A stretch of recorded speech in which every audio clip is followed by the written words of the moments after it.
हमारे आत्मविश्वासी मुखर नए भारत के कहानीकार, हमारे डिजिटल कंटेंट क्रिएटर्स की प्रतिभा को सम्मान देने के लिए, नेशनल क्रिएटर्स अवार्ड का मंच प्रदान करने के लिए, इस विजन को सामने लाने के लिए माननीय प्रधानमंत्री जी का बहुत बहुत आभार। और आप सब डिजिटल कंटेंट क्रिएटर्स की ओर से माननीय प्रधानमंत्री जी का स्वागत करने के लिए मैं फेमस पॉडकास्टर राज शमानी को मंच पर आमंत्रित करती हूं।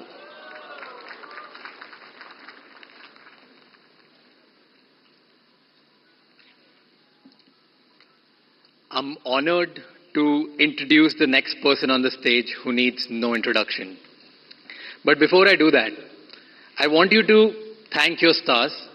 शुक्र मनाओ guys कि ये content creator नहीं है, क्योंकि अगर ये होते तो हम सबकी दुकानें बंद हो जाती। Because जब ये रील बनाते हैं तो वायरल हो जाती है, जब ये ट्वीट करते हैं तो वो ट्रेंड बन जाता है, जब ये रेडियो शो पे जाते हैं तो वर्ल्ड का नंबर 1 रेडियो शो बन जाता है, जब ये कोई स्लोगन देते हैं तो वो हैशटैग बन जाता है। He does not right the trend, he is the trend.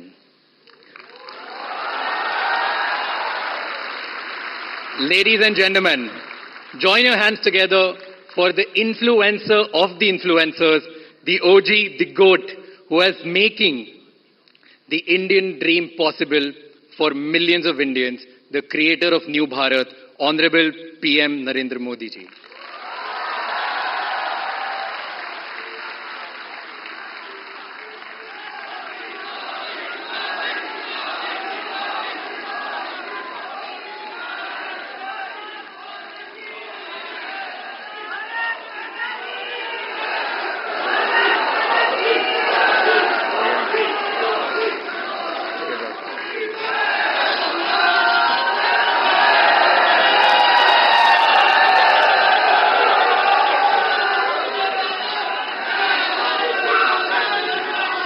Thank you Raj Shamani.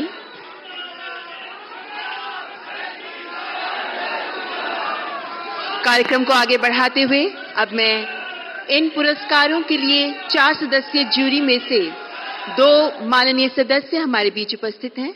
मैं मंच पर रूपाली गांगुली जी और प्रसून जोशी जी को आमंत्रित करती हूं, जो जूरी मेंबर्स हैं।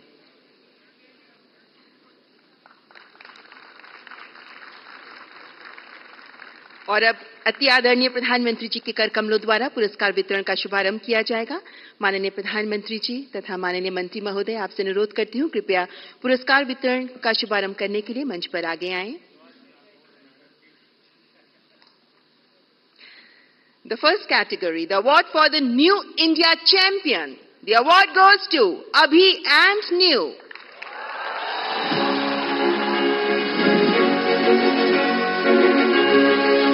They are pioneers in shaping the perspective of New India.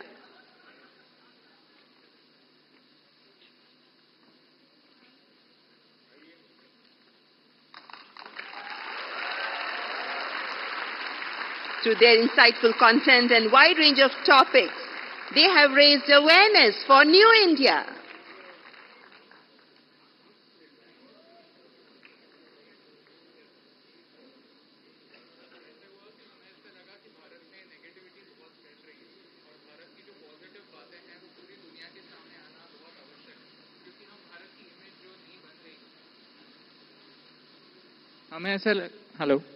हमें ऐसा लगा कि भारत की जो इमेज बन रही है, जो छवि बन रही है, वो बहुत सारी नेगेटिव बन रही है, लेकिन भारत में ऐसी बहुत सारी बातें हैं, बहुत सारी पॉजिटिव बातें हैं जो पूरी दुनिया तक पहुंचना आवश्यक है, ताकि हमारी जो नई पीढ़ी है वो हमारे नए भारत से रूबरू हो पाए। तो इसीलिए हमने सोचा कि क्यों ना हमें जो दिखता है वो पूरी दुनिया के सामने लाए। इसीलिए अभी और न्यू आप दोनों से मैं पूछना चाहूंगा कि ये थोड़ा साहस का काम है। मैं भी पब्लिक मीटिंग में जाता हूं और जब आर्थिक विषय और आंकड़े बोलता हूं तो मैं देख रहा हूं कि लोगों को नींद आना शुरू हो जाती है। कुछ हल्की फुल्की बातें करते हैं तो मजाक, मीडिया वाले भी रिपोर्ट में सीरियस नेचर की बात करूंगा तो कभी नहीं करते, वो हंसी मजाक की कोई बात होगी तो बढ़िया रिपोर्ट करते हैं। आपको नहीं लगा कि आपका विषय इतना ड्राई है, कैसे लोग इंटरेस्ट लेंगे? नहीं, जैसे आप एनर्जी के साथ बात करते हैं, वैसे अगर हम भी एनर्जी के साथ आपकी 1% एनर्जी से अगर हम बात कर पाए तो फिर हम उस मैसेज को थैंक यू दोस्त, बहुत शुभकामनाएं, बहुत सेवा करते रहिए। आपने फील्ड चैलेंजिंग चुना है, लेकिन देश के लिए बहुत जरूरी है। मेरी तरफ से बहुत बधाई। And the Best Storyteller Award. The award goes to Keetika Govindasamy, known as Kirti History. She educates about the real history with unique perspective, gaining popularity for her engaging approach to Indian history. ओहो बाबा, पैर नहीं छू।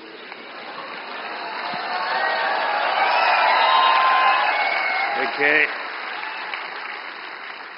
वैसे politics में पता नहीं देश में परंपरा बन गई, लोग पैर छूते हैं।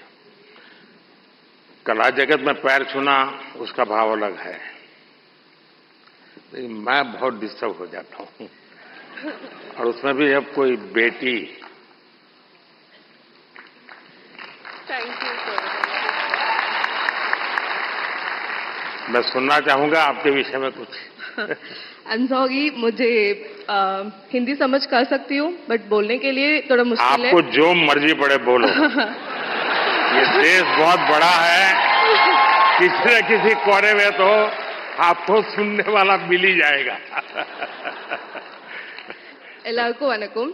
I would really like to appreciate our Honorable Prime Minister for the fact that you have taken up Tamil in a lot of stages, and you said like Tamil. So I must start with Vanakkam. Yeah, Vanakkam. So I'm really grateful for that. I always felt like it lacks a national platform, which you brought here. So I'm really grateful for that, sir. I'm so honored. I'm just shaking. I don't know what to say. Thank you so much. नहीं, आपको अनुभव क्या आ रहा है जब आप, क्योंकि इतिहास से कुछ घटनाएं उठाती हैं, और बड़ा अब तो जहां से ये काम कर रही है थोड़ा तकलीफ वाला इलाका है, तो क्या फील करती हैं आप? I would say it's little complicated, since history and politics are like interconnected. So it's like I get a lot of troll also, but that's fine. It's just share with the facts and all. Teenager का जो group है, हाँ. जो सबसे ज्यादा अपना समय यहाँ बिताता है, मतलब आप लोगों के लिए वो समय खर्चा करता है, उनको कौन सी चीजें ज्यादा अपीलिंग लगती है? They like actually in my audience I have a lot of teenagers, and they really watch things. इन सब के वो सारे खिलाड़ी टीनेजर्स ही है। That's true. So they really like things about the stories which talks the greatness of India. So that kind of stories they really like a lot. उनको अच्छा लगता है। Yeah. चलिए, People really feel proud of it. बहुत सेवा कर रहे हैं आप देश की। Thank you. Thank you, Thank you so all the much. Best. So big applause for Keetika Govindasamy. And the next category is Disruptor of the Year Award. स्थापित मानदंडों को चैलेंज देकर नई राह बनाने वाले ये अवार्ड, जिसके विनर है Ranveer Allahbadia. We know him as Beer Bicep. He focuses on fitness, spirituality and lifestyle through his The Ranveer Show. बधाई हो। तो आज भी कुछ फिटनेस का मंत्र देंगे लोगों को? योगा करनी चाहिए, मेडिटेशन करनी चाहिए। तो फिर तो ये लोग कहेंगे कि मोदी जी की बात बता रहा है। तो फिर कहेंगे तुम बीजेपी वाले हो गए हो। नहीं तो मोदी जी शायद यूथ की बातें कर रहे हैं, तो पूरा यूथ ही मेडिटेशन कर रहा है। आप बस वही बात फिर से कह रहा हूं मैं।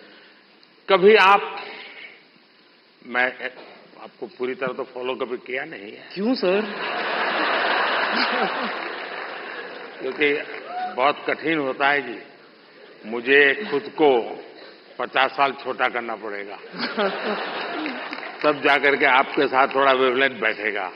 मेरा वेवलेंथ नहीं, मैं विषय पूछना, क्या नींद के संबंध में आपको कार्यक्रम करते हैं?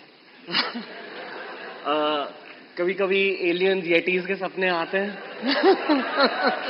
नहीं, मैं इसलिए कह रहा हूं कि सचमुच में नींद की बहुत उपेक्षा हो रही है जी, जबकि पूरी दिनचर्या में पहला टाइम टेबल नींद तय करनी चाहिए। मैं बहुत उल्टा बता रहा हूं आज। क्योंकि मैं उसका भुक्तभोगी हूं।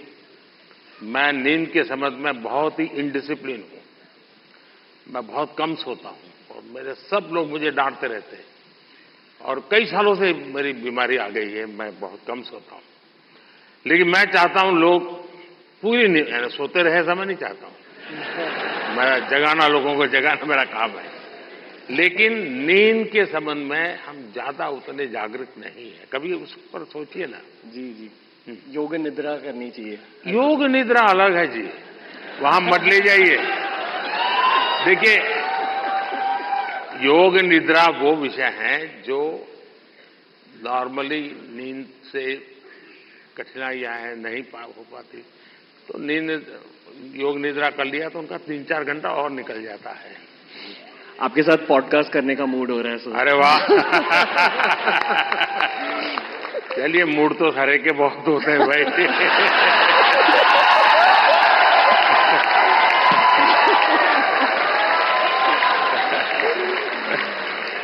All the best. Thank you. और अगला पुरस्कार प्रकृति और पर्यावरण के प्रति समर्पित भाव से काम करने वाले ग्रीन चैंपियन अवार्ड, जिसके विनर हैं Pankti Pandey. As an ISRO scientist, Pankti amplifies the message of mission lifestyle for environment. बहुत बहुत बधाई। कुछ अपने कार्यों के विषय में बताइए। સર હું અમદાવાદથી છું। स्वागत है। आप लोगों को अहमदाबादियों की पहचान है कि आप लोगों को? हम अहमदाबादी लोगों के लिए कहा जाता है, अहमदाबादी इसलिए बता रहा हूं, उनके लिए कहा जाता है, यानी कोई बुरा मत माने, क्योंकि आजकल ऐसा है कुछ भी बात बड़ा विवाद का विषय बन जाती है। लेकिन ये बचपन में जो सुनते थे वो मैं बता रहा हूं, मैं मानता नहीं हूं। एक बार रेलवे प्लेटफॉर्म पर ट्रेन आई, तो उसमें जो पैसेंजर था वो ऊपर के बर्थ पर था। तो उसने बाहर खिड़की में पूछा कि भाई कौन सा स्टेशन आया है? तो बाहर वाले ने कहा 4 आना दोगे तो बताऊंगा। तो उसने कहा मत बताओ, ये अहमदाबादी होगा। अच्छा बताइए। प्रकृति के बारे में बताती हूँ। हम बदलाव बहुत चाहते हैं दूसरी चीजों में, पर हम बदलाव कभी अपने आप में नहीं लाना चाहते हैं। वो सबसे डिफिकल्ट चीज होती है। तो मैं अभी यहाँ पे जो सब लोग उपस्थित है यहाँ पे, उनसे कहूंगी, एक चीज हम अगर हमारे वहां पे करें, हम अपने वेस्ट को ऑडिट करें। हम दूसरों का कचरा देखते हैं, पर हम क्या खुद निकालते हैं वो हम कभी नहीं देखते हैं। तो I request all of you to waste audit your dustbin, कि क्या हम हमारी लाइफ को जीरो वेस्ट बना सकते हैं। पूरे तरीके से नहीं, पर क्या हम कोशिश कर सकते हैं। Thank you so much. Mission life के संबंध में डिटेल स्टडी किया है आपने? मिशन लाइफ नहीं सर। मैंने एक यूएन सेक्रेटरी जनरल के साथ दुनिया के सामने एक मिशन लॉन्च किया है। क्लाइमेट, एनवायरमेंट, सर्कुलर इकोनॉमी, ये सारी बातों से हम परिचित है। और लोग दुनिया कहती है तुम ये मत करो, तुम वो मत करो। सारा मैं क्या करूंगा कोई कहता ही नहीं है। बिल्कुल। और इसलिए मैंने कहा है मिशन लाइफ। और मिशन लाइफ के पीछे मेरा इंटरेस्ट यही है कि आपकी लाइफस्टाइल ही एनवायरमेंट फ्रेंडली होनी चाहिए। हम क्या करते हैं, एसी कार में बैठ करके जिम जाएंगे, जिम में बिजली जला करके पसीना निकालेंगे, फिर एसी कार में बैठ करके घर वापस आएंगे और फिर 5 स्टार होटल में जाकर के एनवायरमेंट पर भाषण देंगे।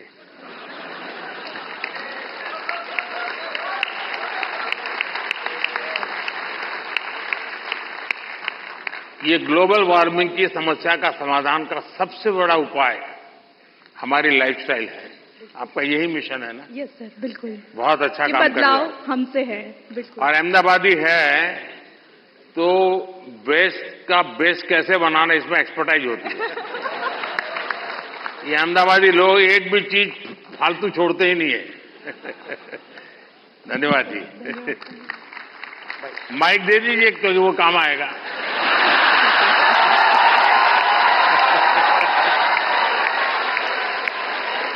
And the next award, Best Creator for Social Change, और इस अवार्ड की विनर है जया किशोरी, जिन्हें आधुनिक दौर की मीरा कहा जाता है। One of the youngest spiritual orators, she shares stories and teachings from Bhagavad Gita and Ramayana in insightful manner. बहुत बहुत बधाई आपको। चलिए, आपने लोगों को आध्यात्मिक दुनिया की तरफ बड़ी आधुनिक तरीके से रुचि फैलाई है। बहुत बहुत धन्यवाद। बताइए कुछ। जी, मैं कथाकार हूँ, श्रीमद् भागवतम करती हूँ और गीता जी के ऊपर बातें करती हूँ, क्योंकि मेरा बचपन इन्हीं चीजों से गुजरा है और जो बदलाव मुझ में आया है, चाहे शांति, सुकून, खुशी, हर चीज को लेकर। और सबसे बड़ी बात, क्योंकि हमारी सोच है कि भगवान से जुड़ना तो बुढ़ापे का काम है, और मुझे लगता है सबसे गलत सोच है, क्योंकि सबसे ज्यादा अध्यात्म की जरूरत युवाओं को है। और अगर मैं मटेरियलिस्टिक लाइफ के साथ साथ आध्यात्मिक जीवन जी सकती हूँ, तो मुझे लगता है हर युवा जी सकता है। लोगों को डर लगता है कि अध्यात्म मतलब झोला लेके चले जाना। हाँ जी। तो आप उसको रास्ता बताइए। पर ऐसा बिल्कुल नहीं है, क्योंकि सबसे बड़ा आध्यात्मिक ज्ञान है श्रीमद् भगवद गीता, और वो एक ऐसे व्यक्ति को सुनाई जा रही है, अर्जुन, जो आगे जाके राजा बनने वाले हैं, और राजा से ज्यादा ऐश्वर्य किसी के पास नहीं होता। और गीता में भगवान ने एक बार भी, श्री कृष्ण ने नहीं कहा कि राज्य छोड़ दो, बस कहा अपना धर्म पूरा करो जहां भी हो। बहुत बहुत धन्यवाद। And now the most impactful Agri Creator Award. This award goes to Laksh Dabas. I invite his brother Mrinal Dabas to receive the award on his behalf.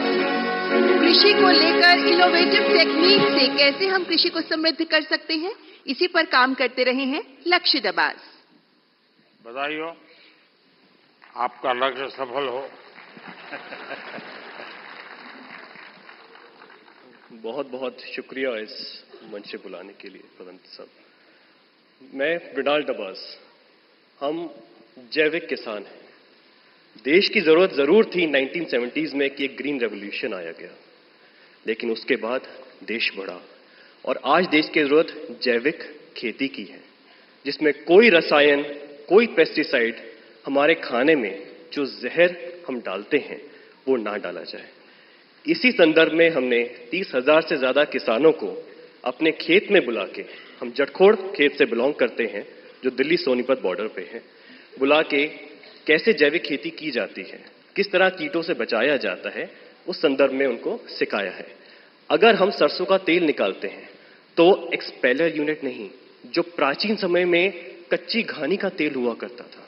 अगर हम गाय पाल रहे हैं, जर्सी एचएफ नहीं, जो हमारी देसी गाय है, गिर है, सहवाल है, थारपारकर है, राठी है, क्यों उसको हमें ज्यादा सेवा करनी चाहिए? उसके दूध में और उसका जो घी बनता है, क्या उसमें ज्यादा प्रोटीन कंटेंट होता है और हमारे शरीर के लिए क्यों वो ज्यादा जरूरी है? इसी संदर्भ में हमारा उद्देश्य रहता है। और देखिए, लक्ष्य आप पता चलेगा कि ऐसे नौजवान, जबकि दुनिया कुछ अलग सोचती है, ये अलग सोच रहा है।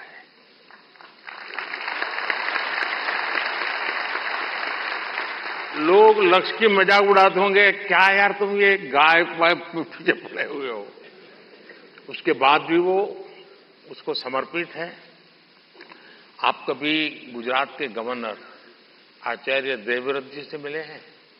नहीं सर, ये अवसर नहीं। तो मैं आपसे आग्रह करूंगा, एक बार उनके साथ बैठिए। वो एक मिशन मोड में ये नेचुरल फार्मिंग पर काम करते हैं। कुरुक्षेत्र में उनका एक फार्म भी है और गुजरात में करीब उन्होंने 3 लाख किसानों को नेचुरल फार्मिंग की तरफ ले गए हैं और जो उसके रिजल्ट आए हैं बहुत ही एनकरेजिंग है। दूसरा, लोगों में एक भ्रम है जिसको आप ठीक कर सकते हैं। ऑर्गेनिक फार्मिंग और नेचुरल फार्मिंग दोनों अलग है। कुछ लोग कहते हैं कि ऑर्गेनिक फार्मिंग में शुरू में इनकम का बहुत लॉस होता है, उसके कारण कोई किसान हिम्मत नहीं करता। नेचुरल फार्मिंग में लॉस नहीं होता है और धीरे धीरे प्रोडक्टिविटी बढ़ती है, क्वालिटी बढ़ती है, एकरेज बढ़ता है। मैं चाहूंगा कि आप एक बहुत अच्छा काम कर रहे हैं, लेकिन मैं आपसे आग्रह करूंगा आप आचार्य देवव्रत जी से जरूर मिलिए। यूट्यूब पर उनके बहुत सारे लेक्चर्स हैं, आप उसको देखिए। बहुत बहुत शुभकामनाएं। And now the cultural ambassador of the year award, और इस अवार्ड की विनर हैं जानी मानी गायिका मैथिली ठाकुर। आपके ओरिजिनल सॉन्ग्स होते हैं और आप पारंपरिक लोकगीत के माध्यम से विभिन्न भाषाओं में, विभिन्न भारतीय भाषाओं में गाती हैं और हमारे देश की समृद्ध संस्कृति को सामने प्रस्तुत करती हैं। मैथिली ठाकुर। मैथिली नमस्ते। नमस्ते। तो आज कुछ सुनाई दो और क्या क्योंकि लोग मेरा सुन सुन के थक जाते हैं। बिल्कुल सर। अच्छा, थक जाते हैं ना? नहीं नहीं नहीं नहीं नहीं नहीं मतलब बिल्कुल मैं आपको सुनाती हूँ। और सबसे पहले सभी लोगों को महाशिवरात्रि की ढेर सारी शुभकामनाएं। और तो शिव जी का ही भजन कर लो आज। जी जी जरूर।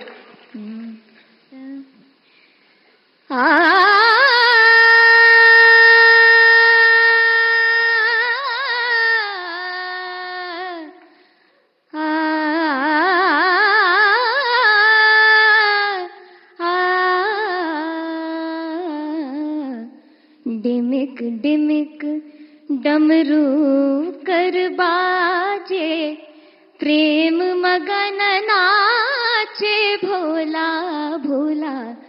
डिमिक डिमिक डमरू कर बाजे, प्रेम मगन नाचे भोला। सिंही नाद बजावत गावत, सिंही नाद बजावत गावत, लटक रही बगली झोला भोला। डिमिक डिमिक डमरू कर बाजे, प्रेम मगन नाचे भोला। बहुत बहुत बधाई मैथिली जी धन्यवाद आपको। आपने देखा होगा कि मैंने मन की बात में एक बार एक जर्मन बच्ची का उल्लेख किया था।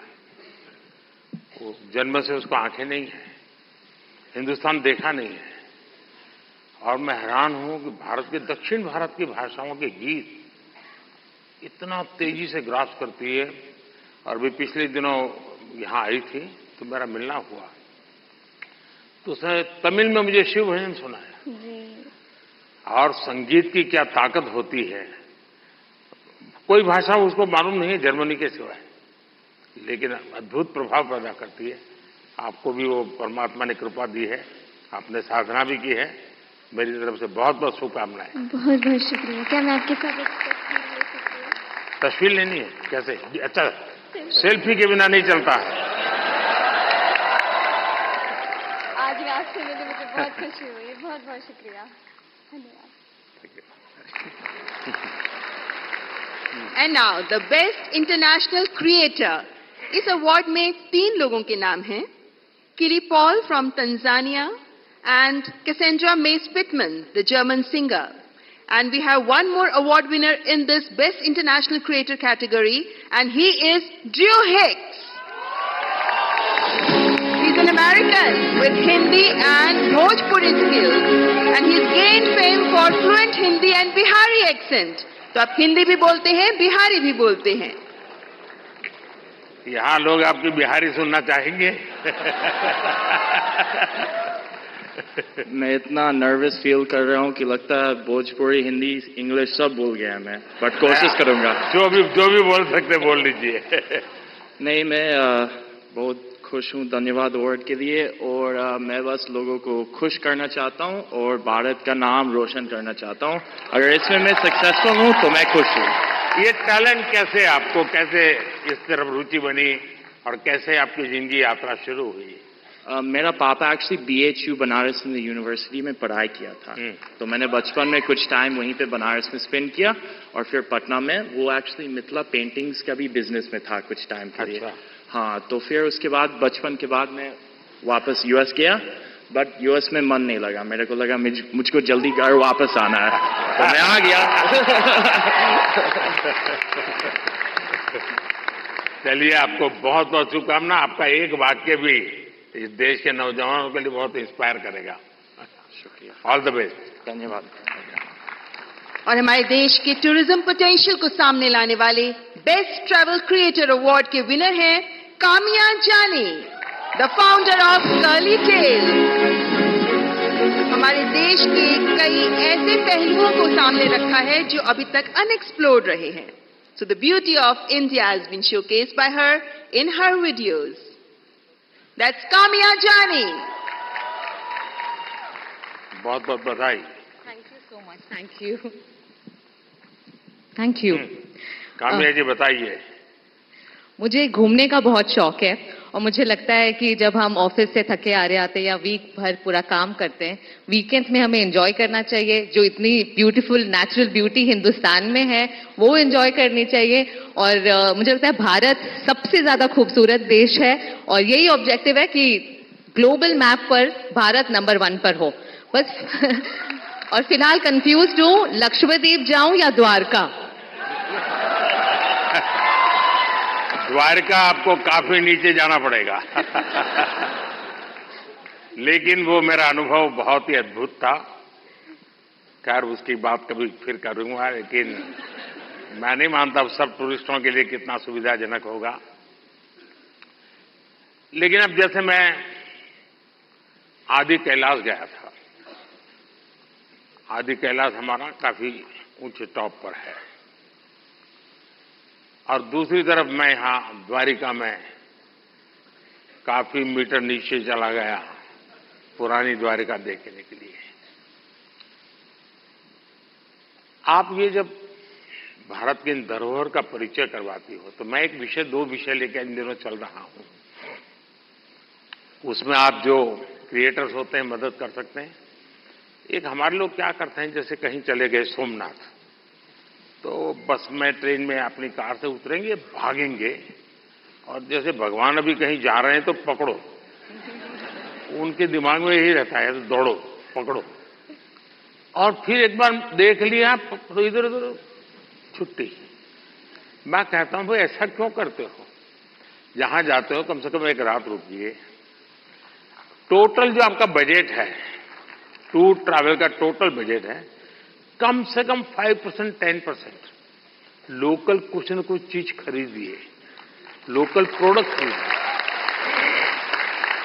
अब फिर आप कहेंगे नहीं हमने पानी पूरी खरीदी थी, ऐसा नहीं। खाना वाना तो कंपलसरी है, खाएंगे, लेकिन कोई वहां की प्रोडक्ट, क्योंकि हमारे देश की जो ये भी एक सामर्थ्य है और वहां की इकोनॉमी को बहुत बड़ा बल मिलता है। अब जैसे मान लीजिए आप बद्रीनाथ गए और वहीं से थोड़ा एक 5 किलोमीटर दूर मणा गांव गए और मणा गांव से हैंडीक्राफ्ट खरीदा, तो हिंदुस्तान का वो पहला गांव, उसके बाद चाइना आ जाता है, वो पहला गांव, वहां की कुछ चीजें खरीद करके अपने गांव ले जाओगे, देश की एकता को हमेशा हमेशा बनाए रखने में काम आएगा। तो कभी आप ऐसे विषयों को भी अगर प्रमोट कर सकते हैं तो बहुत अच्छा होगा। बिल्कुल, बहुत सारे मंदिर कवर किए हैं मैंने अपने वीडियोस में, और आपका बहुत बड़ा थैंक यू, क्योंकि अब सारे ही मंदिरों को बहुत ही नया रूप मिल चुका है। So thank you for that. Thank you. And now let's recognize the best creator in tech category. और इसके विनर हैं टेक्निकल गुरुजी के नाम से जाने जाने वाले गौरव चौधरी। आपका पहला टेक चैनल है जो 1 करोड़ सब्सक्राइबर्स के मार्क को क्रॉस कर गया, and you even covered UPI in Paris. That's Gaurav Chaudhary.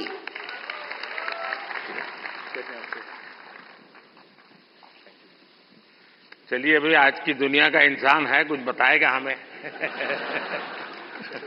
तो चलिए शुरू करें। सर, मैंने 2015 अक्टूबर में अपना चैनल शुरू किया था, और उसका एक बहुत बड़ा कारण है डिजिटल इंडिया, जो जुलाई के महीने में शुरू हुआ था। उससे 1 साल पहले जब आपने make in India programme start किया, तो हमने देखा कि कैसे टेक्नोलॉजी के फील्ड में स्पेशली इंडिया जो हमेशा से हम जानते हैं कि हम सभी का जो टैलेंट है वो तो बहुत अच्छा है ही, लेकिन जैसे मैंने देखा कि हमारे देश में जब मैन्युफैक्चरिंग स्टार्ट हुई, जो बाहर की कंपनियां भी इंडिया में आ रही हैं, तो उससे मुझे लगा कि क्यों ना मैं अगर अपना थोड़ा नॉलेज शेयर कर पाऊं, तो बस वही स्टार्ट किया है। आपने ध्यान में आया होगा, एक विषय को लेकर के मैं भारत काफी कुछ कर रहा है और दुनिया को भी मैं कहता रहता हूं। सभी दुनिया के बड़े बड़े नेताओं से इस विषय में मेरी जरूर चर्चा होती है और भारत का जो डिजिटल इंडिया का सक्सेस है, ये तो गौरव बराबर अच्छे तरह जानते हैं क्योंकि उसी फील्ड में काम करते हैं। लेकिन मेरा एक आग्रह रहता है कि उज्जवल भविष्य के लिए हमें टेक्नोलॉजी को डेमोक्रेटाइज करना चाहिए। हमारा यूपीआई ये इसका बहुत बड़ा सिंबल है। ये कुछ लोगों की बपोती नहीं है, ये सबकी मालिकी है और दुनिया तभी आगे बढ़ेगी।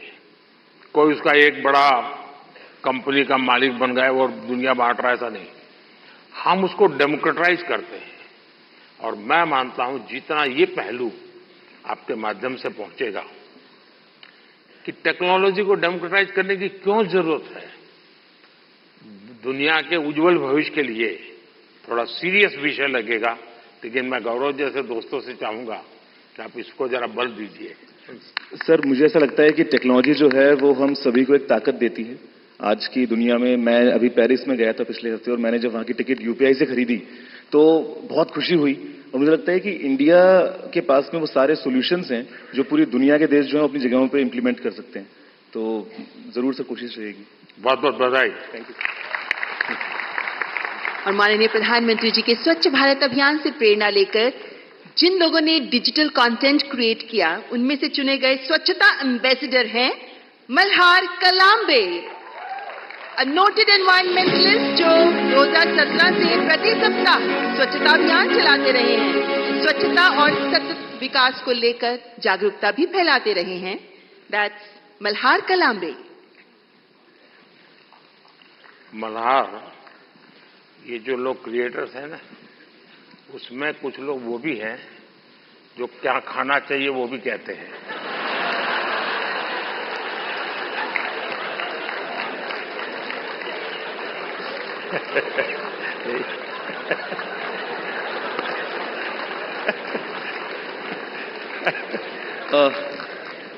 इस पुरस्कार के लिए शुक्रिया। मैं बेसिकली एनवायरमेंटलिस्ट हूँ। हम पिछले 6.5 साल से मुंबई में स्वच्छता मुहिम चला रहे हैं, आप ही से प्रेरणा लेके। पिछले 6.5 सालों में हमने 500 से ज्यादा क्लीनअप ड्राइव्स ऑर्गेनाइज की है, 80 लाख किलो से ज्यादा कचरा मुंबई से साफ किया है। बट इतने सालों में मैंने एक चीज देखी है कि लोगों को कचरा उठाने में शर्म आती है, लज्जा लगती है। कई लोगों ने मुझे कचरे वाला तक कहा है, बट मैं एक चीज में विश्वास रखता हूँ कि अगर देश साफ करना है तो हाथ तो गंदे करने पड़ेंगे। Thank you. बहुत बहुत शुभकामनाएं। और आपने युवकों को बड़ी प्रेरणा दी है। अच्छी अच्छी सेलिब्रिटीज उनके साथ जुड़ती हैं, काफी मेहनत करते हैं और नियमित रूप से करते हैं, ऐसा नहीं टोकनिज्म करते हैं। और उन्होंने एक वातावरण बनाया है। मैं आपको बहुत बधाई देता हूं, लेकिन फिर भी मैं चाहूंगा थोड़ा। बट सर, मैं एक चीज कहना चाहूंगा, आपने अंकित भैया के साथ लास्ट ईयर स्वच्छ भारत दिन के दिन क्लीनअप किया था। ये मेरी भी एक इच्छा है कि कभी आपके साथ क्लीनअप कर पाऊं। वाह, थैंक यू। Thank you. जरूर जरूर मौका मिलेगा। और हमारी हर प्रकार की सफाई में काम आ सकता है। इस चुनाव में भी सफाई होने वाली है।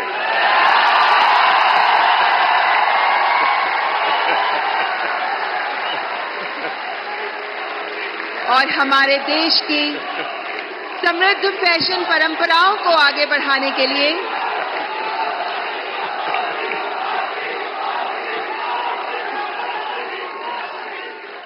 The next category heritage fashion icon award, और इस अवार्ड के विनर हैं जहानवीर सिंह। आप पूरी तरह भारत के पारंपरिक फैशन को आगे बढ़ा रही हैं, जिनमें भारतीय साड़ियां भी मौजूद हैं। Spirituality, Bhagavad Gita, heritage fashion पर आप काम करती रही हैं। दैट्स जहानवीर सिंह। नो बाबा, पैर मत छूइए। बहुत बहुत बधाई आपको। और दुनिया में भारत की चीज, क्योंकि टेक्सटाइल मार्केट फैशन के साथ ही जा सकता है, वो अकेला नहीं जाता है आजकल, क्योंकि रेडीमेड ब्रांड का जमाना है और आप बड़ी मदद कर रही है। कुछ सुनाइए लोगों को। बहुत बहुत धन्यवाद। मेरा नाम जानवी है और सबसे पहले बहुत धन्यवाद इस पुरस्कार के लिए।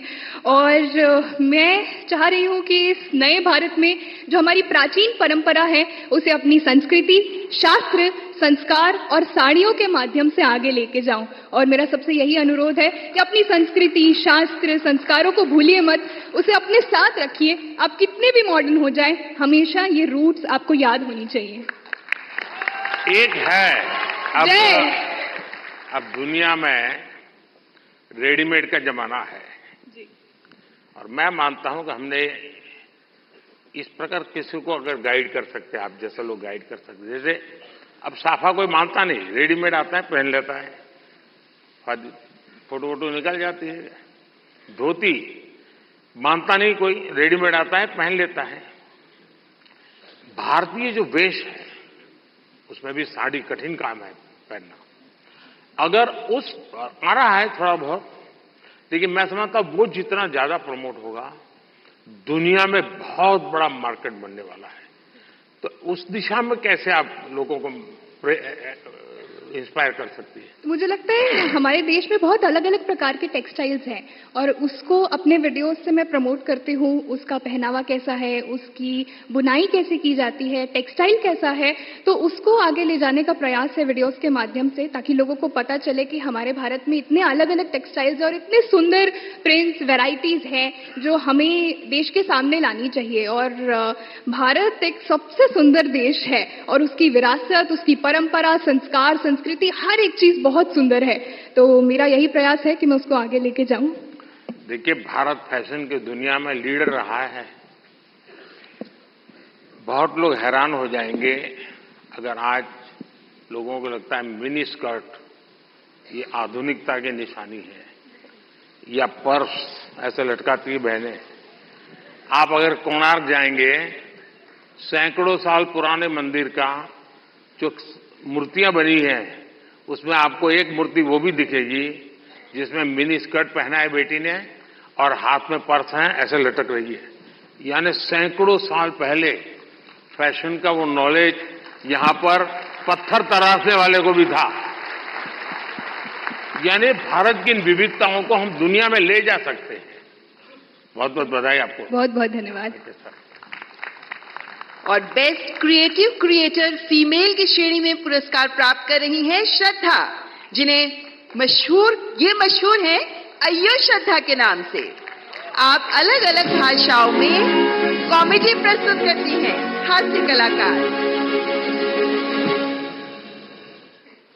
दैट्स श्रद्धा।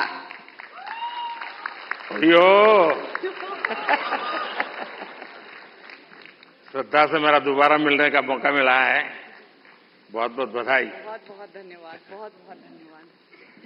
बहुत धन्यवाद इस पुरस्कार के लिए। और ये पुरस्कार ये एक्नॉलेज करता है कि जो लोग घर में एक स्मार्टफोन के जरिए कंटेंट बनाते हैं वो भी एक स्किल है। ये एक्नॉलेज करता है ये पुरस्कार। इसका बहुत बहुत बहुत धन्यवाद। देश में अक्सर सामाजिक, राजनीतिक, औद्योगिक वजहों से परिस्थिति काफी गंभीर हो जाती है। मेरी कोशिश ये रहती है कि इसमें अगर एक ह्यूमरस पॉइंट ऑफ व्यू या हास्य रस मिलाया जाए तो एक पॉजिटिविटी फैलाई जा सकी। जो भी परिस्थिति हो, आई थिंक हमारे देश के लोग इतने प्यारे हैं कि परिस्थिति कितनी भी गंभीर हो, हम हर चीज में मुस्कुराने की वजह ढूंढ लेते हैं। और मैं अपने कंटेंट से ये वजह दर्शाने की कोशिश करती हूँ। बहुत बहुत धन्यवाद। बहुत धन्यवाद। देखिए, बाजार से सब्जी कितनी बढ़िया क्यों ना लाए, उसमें जब तक तड़का नहीं लगता है ना, टेस्ट नहीं आता है। तो ये हास्य की चीजें जो है वो तड़का का काम करती है जिंदगी में। और आज आपकी स्पॉन्टेनिटी ने सबको फ्लोर कर दिया है। Thank you. Thank you so much. Thank you. Thank you. Thank you. And now let's recognize the best creative creator male, RJ Raunak, जो अपने प्रैंक के लिए जाने जाते हैं, अपने ह्यूमर, अपनी आवाज के लिए जाने जाते हैं और अलग अलग टॉपिक्स पर बेहतरीन डिजिटल कंटेंट तैयार करने वाले आरजे रौनक। क्या आरजे, कैसे हो भैया? रौनक ने ही आरजे नाम पॉपुलर कर दिया। सर, मुझे लगता है कि आपने भी रेडियो को पॉपुलर कर दिया, तो उसके लिए बहुत बहुत धन्यवाद। और अक्सर जब मैं रेडियो में प्रोग्राम करता हूं और लोगों से रेडियो के बारे में बात करता हूं, और मुझे अच्छे से याद है जब मन की बात प्रोग्राम शुरू होने वाला था, तब हमने यही कहा था कि हमारी इंडस्ट्री में और एक व्यक्ति आ रहे हैं। हमने इतने सालों से काम किया, लेकिन शायद वो फर्स्ट डे से ही सारे रिकॉर्ड्स तोड़ देंगे, तो उसके लिए बहुत बहुत धन्यवाद। बहुत बहुत बधाई आपको। Thank you Modi ji. और सारी रेडियो फ्रेटर्निटी की तरफ से मैं आपको धन्यवाद कहूंगा, क्योंकि शायद यहां पर रेडियो का मैं इकलौता हूं आपके अलावा जिसको ये अवार्ड मिल रहा है। यहाँ बहुत लोग होंगे जो भी दुनिया में होंगे, और मैं पक्का मानता हूं कुछ लोग तो अपने गीत खुद ही रिकॉर्ड करते होंगे, फिर खुद सुनते होंगे, और घर में अगर माँ गुस्सा करती है तो सुनाते होंगे। बिल्कुल। सबकी तरफ से मैंने सोचा था पहले कि कभी मैं ऑनरेबल प्राइम मिनिस्टर से मिलूंगा तो मैं उनसे बउआ के स्टाइल में वही कहूंगा जो मैंने बहुत सारे हजारों लोगों को कहा है, सो नमस्ते सर, मैं बउआ बोल रहा हूँ।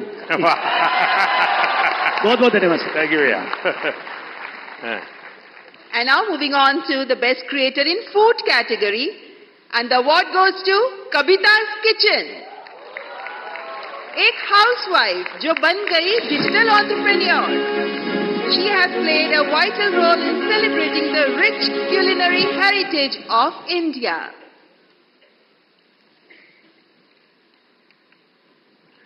कविता जी, बहुत बहुत बधाई आपको। धन्यवाद सर। वो जो मल्हार है ना, उनको खाना बनाना सिखाओ। उसको कुछ सिखाइए।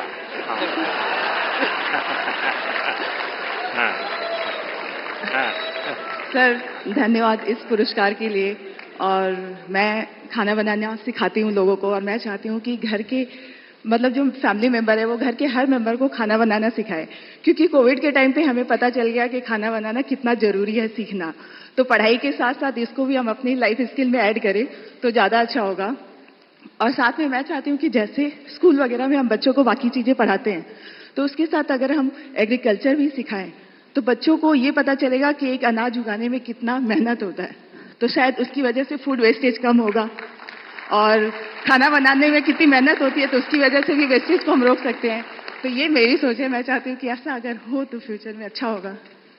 अच्छा हुआ आप इस काम को किया, और आपके कारण लोग जानेंगे, कि वरना हमारे गुजरात के लोगों का एक स्वभाव रहा है, वो सैटरडे शाम को कहीं के रेस्टोरेंट ढूंढते रहते हैं, फास्ट फूड, और फिर वहाँ मैक्सिकन कहाँ मिलेगा, पिछले सप्ताह मैक्सिकन लिया, इस बार इटालियन कहाँ मिलेगा।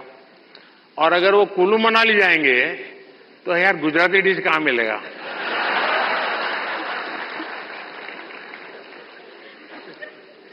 खैर, लेकिन आपने देखा होगा कि हमने 2023 को इंटरनेशनल मिलेट ईयर के रूप में दुनिया में पॉपुलर किया। हमारे यहाँ परंपरागत रूप से मिलेट खाया जाता था, लेकिन आज हमारे डाइनिंग टेबल पर से वो खो चुका था, फिर से आ रहा है। उसके लिए क्या कर सकते हैं? और दूसरा, खाने में बनाने के तरीके, दिखने का तरीका, लेकिन उसके साथ साथ अब न्यूट्रिशनल वैल्यूज की अवेयरनेस, उसमें आप क्या कर रही हैं? मैं कहना चाहूंगी कि जैसे बच्चे, उनको फैंसी फूड पसंद होता है, तो अगर हम उसमें ज्वार, बाजरा, रागी ये सब फ्लोर मिला के, जैसे मैं सुबह दूध की मलाई बचती है तो उसमें बनाना मैश करके डाल देती हूँ, थोड़ा रागी, ज्वार, फ्लोर, काजू, किशमिश क्रश करके, और इसके छोटे छोटे ऐसे पैनकेक बना देती हूँ। तो बच्चों को पता नहीं चलता, उनको लग रहा है कि बहुत मीठा है और अच्छा है। तो बच्चों के स्वाद के हिसाब से हमें खाने में थोड़े चेंजेस करने पड़ेंगे। और ये जो मिलेट है वो हम अपनी लाइफ में आजकल डाइटिशियन, डॉक्टर सब बोलते हैं कि मिलेट्स खाना हमारे लिए अच्छा है, और हम वापस उसी जनरेशन में जा रहे हैं जहां से हम शुरू किए थे। मैं अभी यूएस में, मुझे निमंत्रित किया गया था, तो व्हाइट हाउस में बहुत बड़ा डिनर था, सबके लिए वेजिटेरियन था, और सरप्राइजिंगली 80% डिश मिलेट्स की थी व्हाइट हाउस में। तो मिलेट हम सबको अपने फूड में इंक्लूड करना चाहिए। और ये आपकी बात सही है कि बच्चों को उसमें रुचि बननी चाहिए। मैं याद है, खैर मैं बच्चा नहीं था तब, मैं ताइवान गया था बहुत साल पहले, तब तक मैं मुख्यमंत्री भी नहीं था, और मेरा कोई 10 दिन का वहाँ कार्यक्रम, वहाँ की सरकार ने मुझे बुलाया था। मेरे यहाँ से गया आइटनरी के साथ, no fish, no eggs, no meat, सब no no no no no. तो उनके लिए परेशानी थी, खिलाए क्या उसको। तो फिर मेरे साथ जो उनके कोऑर्डिनेटर थे उन्होंने कहा कि साहब यहाँ एक बुद्धिस्ट रेस्टोरेंट है जो वेजिटेरियनिज्म को प्रमोट करती है, तो हमने आपके लिए वहां तय कर लिया है, आप क्योंकि और कहीं पर भी आपके लिए वेजिटेरियन मिलना मुश्किल हो जाएगा। तो मैंने कहा चलिए आपकी बहुत बड़ा धन्यवाद करता हूं, आपने मेरी सेवा की। अब मैं गया, सब मैंने देख, उन्होंने शोकेस किया हुआ था ऑर्डर देने के लिए। मैं देखते ही चौंक गया, क्योंकि किसी को दिखता था चिकन जैसा, कोई दिखता था फिश जैसा, कोई मटन की सारी चीजें दिखती थी। मैंने कहा यार तुम यहाँ कहाँ ले आए मुझे, ये तो सब नॉनवेज है। तो फिर मुझे उन बुद्धिस्ट जो लोग थे उन्होंने समझाया कि साहब यहाँ के लोगों को वेजिटेरियन की तरफ ले जाने के लिए हम वेजिटेरियन चीजों का शेप ऐसा बनाते हैं ताकि वो मेंटली पहले प्रिपेयर हो। और आप भी कभी ताइवान जाए तो आज भी वो रेस्टोरेंट है। खैर मैं तो उसको देख करके राम राम करके वापस आया। यही इस बात का मैं ध्यान रखूंगी अपने नेक्स्ट कुकिंग वीडियो में कि जो दिखने में पोषण के लिए जितना ज्यादा बल दे सके मैं समझता हूँ ज्यादा अच्छा होगा। जी सर, बहुत बहुत शुभकामनाएं। धन्यवाद सर। सर पैसे क्या मम्मी ने बोला? And now the वाह नमस्कार। ओहो धन्यवाद। And now the best creator in the education category और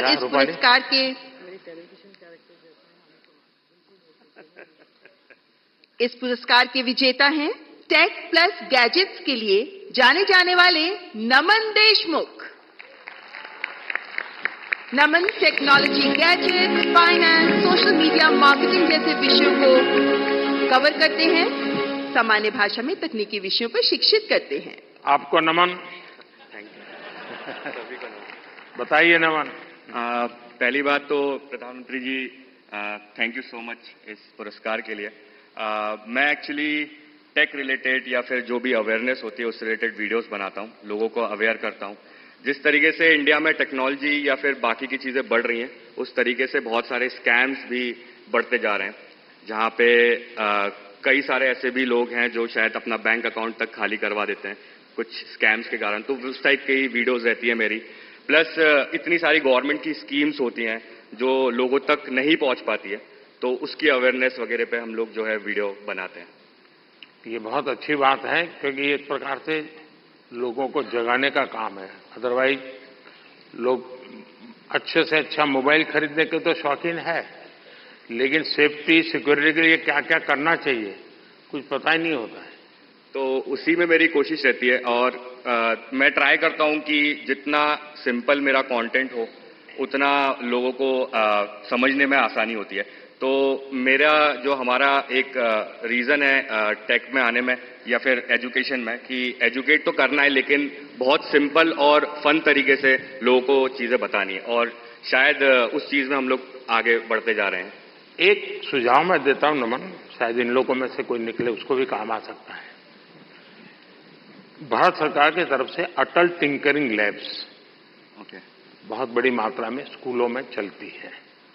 भारत सरकार पैसे भी देते हैं और छोटे छोटे बच्चों के लिए है, वो 5वीं 6वीं 7वीं कक्षा की, और टेक्नोलॉजी के लिए ही है। उनका साइंटिफिक टेम्पर तैयार करने के लिए। लेकिन मैं उन दिनों इन बच्चों को जब मिलता हूं, क्या चीजें बना बना के लाते हैं, क्या सोच करके लाते हैं। कभी आप ऐसे अटल टिंकरिंग लैब में जाकर के उसको अगर कभी कवर करें तो हो सकता है कि ये बहुत बड़ा हमारे बच्चों को। और दूसरा मैंने देखा चंद्रयान लैंडिंग के बाद हमारे देश में साइंटिफिक टेम्पर के प्रति बहुत बड़ी रुचि बनी है। बच्चों को लगने लगा है कि हमने साइंस मैथ की दुनिया में जाना चाहिए। और ये आप लोग जो क्रिएट करते हैं चीजें, हमारे बच्चों को साइंटिफिक दुनिया में जाने के लिए प्रेरित करने वाली जितनी चीजें करेंगे बहुत बड़ी सेवा होगी। प्रधानमंत्री जी, मैं ये आपकी जो बात है वो जरूर मतलब उस चीज पे भी मैं वीडियो बनाने वाला हूँ फॉर श्योर। और जितनी भी चीजें होती है, जितना भी हम वीडियो बनाते हैं अवेयरनेस को लेके, मैं इस चीज को लेके बहुत ज्यादा खुश होता हूँ कि लोग एजुकेशन के प्रति बहुत ज्यादा आज के टाइम पे आगे बढ़ते जा रहे हैं और लोग सीखना चाह रहे हैं। तो सोशल मीडिया एक ऐसा प्लेटफॉर्म बन चुका है जहां पे लोग अच्छे तरीके से बहुत सारी चीजें सीखते हैं। तो जो आपका सजेशन है उसके लिए मैं 100% काम करने वाला हूँ। बहुत बहुत बधाई। Thank you sir. Best health and fitness creator award के विजेता हैं अंकित भाई अनपुरिया, एक फिटनेस इन्फ्लुएंसर जो अपने 75 हार्ट चैलेंज के लिए बहुत मशहूर हुए और आप फिटनेस के साथ साथ अध्यात्म को भी जोड़ते हैं। अंकित भाई अनपुरिया। कहा अंकित? साई राम है? वाह। बताओ जरा अपना वाक्य। राम राम भाई सारा ने। हाँ। बहुत बहुत बधाई। बहुत बहुत धन्यवाद। सुनाइए सबको और चैलेंज भी दे दीजिए आप। तो चैलेंज तो ये है भाई, मतलब डेली वर्कआउट करना। आप कुछ भी काम करते हो, क्योंकि नुगारा दुनिया में 2.5 सुख है। पहला सुख निरोगी काया, दूसरा अच्छी नींद और आधे माँ जहा और बच्चा और सब कुछ है। तो भाई पहला सुख निरोगी काया, तो अपनी हेल्थ ही काम करो। चाहे आप कोई भी काम करते हो, थोड़ा बहुत टाइम अपने थी काटो जरूर। बहुत बहुत बधाई। और गेमिंग क्रिएटर कैटेगरी के विजेता हैं ट्रिगर्ड इंसान के नाम से जाने वाले निश्चय। आप यूट्यूबर हैं, लाइव स्ट्रीमर हैं, गेमर हैं और आपकी कमेंट्रीज के लिए बहुत फेमस हैं। निश्चय, बहुत बहुत बधाई। Thank you sir, thank you. सुनाइए, कुछ ट्रिगर हो जाए। सबसे पहले तो thank you for this award PM sir. And मैं जेन्युइनली इतना ज्यादा नर्वस हूँ, मैंने कुछ नहीं सोच रखा था। मुझे पता नहीं था कि यहाँ पे आके कुछ बोलना पड़ेगा। जब मैंने देखा सब आके कुछ बोल रहे, तब से मैं सोच रहा था, लिख रहा था फोन में कि क्या बोलूंगा। एंड अभी भी नहीं पता क्या बोल रहा हूँ। बस एक चीज बोल रही थी कि गेमिंग कैटेगरी में ये अवार्ड दिया गया है, तो उसके लिए बस थैंक यू बोलना था सर कि गेमिंग को भी रिकॉग्निशन मतलब मिल रही है and it's a big thing. So thank you so much. बहुत बहुत शुभकामनाएं। Thank you sir, thank you. And the next category best micro creator, और इस कैटेगरी के विनर हैं अरित अमन, जो वैदिक एस्ट्रोलॉजी और एंशिएंट इंडियन विजडम पर काम करते हैं। आप आध्यात्म पर काम करते हैं और ज्योतिष पर काम करते हैं और सबको प्रेरणा देते हैं। ओहो भैया, झुको मत। बहुत बहुत बधाई। तो आज क्या कार्यक्रम है? आज का बस यही कार्यक्रम है। नहीं, इसलिए ये सारे लाइन लगा के खड़े रह जाएंगे, क्योंकि ज्योतिष ऐसी चीज है, कोई भी हाथ दिखाता है। मैं अपना बचपन का एक अनुभव बता दूं। मैं ट्रैवलिंग करता था बहुत, और कभी आरक्षण रिजर्वेशन तो कोई सोचना ही नहीं था। भीड़ बहुत होती थी अनरिजर्व डिब्बे में। तो मैं क्या करता था, देखता था कि यहां थोड़ा मौका है, तो मैं किसी का हाथ पकड़ के शुरू करता देखना। तुरंत लोग मेरे लिए सीट की व्यवस्था करते थे।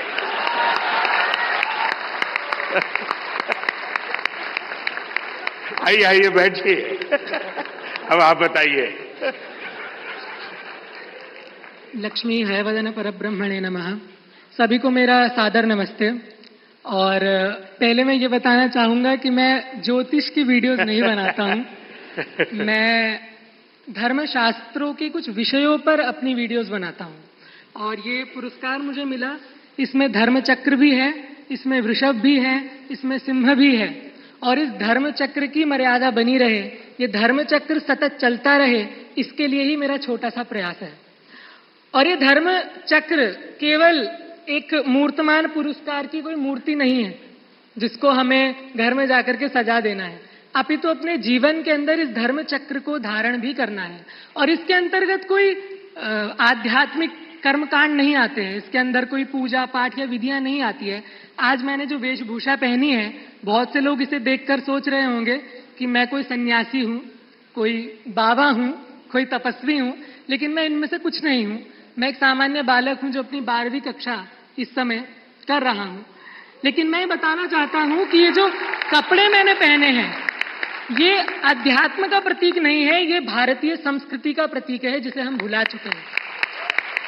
प्रधानमंत्री जी ने वेशभूषा की बात करी, हस्तकला की बात करी, और मैं कहना चाहूंगा कि जो परिधान मैंने पहना है ये भारत का सबसे पुराना परिधान है, जिसको आज लगभग इधर बहुत कम लोग पहन के आए होंगे।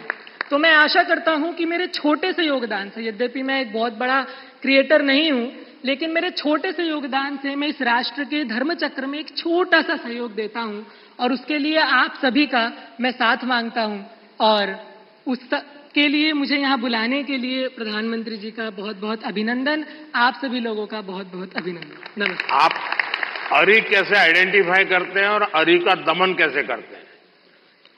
प्रथम तो अरी अंतर्मन के शत्रुओं का ही दमन करें, और बाहरी शत्रु बहुत रूप से होते हैं, फिजिकल शत्रु भी होते हैं, अंतर्मन के शत्रु भी होते हैं, परंपराओं के शत्रु भी होते हैं, रहन सहन के शत्रु भी होते हैं। और मैं समझता हूं कि जितनी हद तक हम इन शत्रुओं का निवारण कर सके उतना ही अच्छा है, और मैं इस अपने नाम को सार्थक करने के लिए उस लक्ष्य की तरफ अग्रसर हूं। और माननीय प्रधानमंत्री जी के आशीर्वाद से, आप सभी के आशीर्वाद से मैं इस पर आगे बढ़ता रहूं, ऐसी मेरी आशा है। बहुत बहुत शुभकामनाएं। And now the best nano creator award, और इस अवार्ड के विजेता हैं देवभूमि उत्तराखंड के चमोली जिले के पीयूष पुरोहित।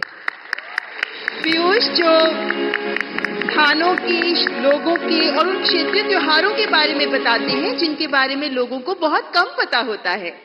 जोरदार तालियां पीयूष पुरोहित के लिए। पीयूष, बधाई हो। सुनाओ। सर, मैं उत्तराखंड से हूँ और चमोली से हो? हाँ जी। तो सर, मैं अपने जो उत्तराखंड की पुरानी परंपरा होती है उनको प्रमोट करने की कोशिश करता हूँ, और मतलब अलग तरीके से थोड़ी VFX वगैरह, एडिटिंग वगैरह से उसे थोड़ा और एंटरटेन करने की कोशिश करता हूँ। जैसे कि उसमें थोड़ा VFX यूज कर लिया, जैसे वीडियोस में VFX होते हैं, विजुअल आर्ट्स। मैंने मन की बात में एक बार लोगों को अपील किया था किसी और राज्य के गीत को गाइए, और चमोली का जो गीत है एक, वो केरल की बच्चियों ने स्कूल में गाया था, बहुत पॉपुलर हो गया था। शायद आपने वायरल देखा होगा उसको। चमोली का वो गीत बड़ा फेमस है, लोगों के स्वागत के लिए गाया जाता है। बहुत बहुत बधाई हो आपको। हाँ, कहिए। कोई बात नहीं, सब फर्स्ट टाइम वाले ही हैं।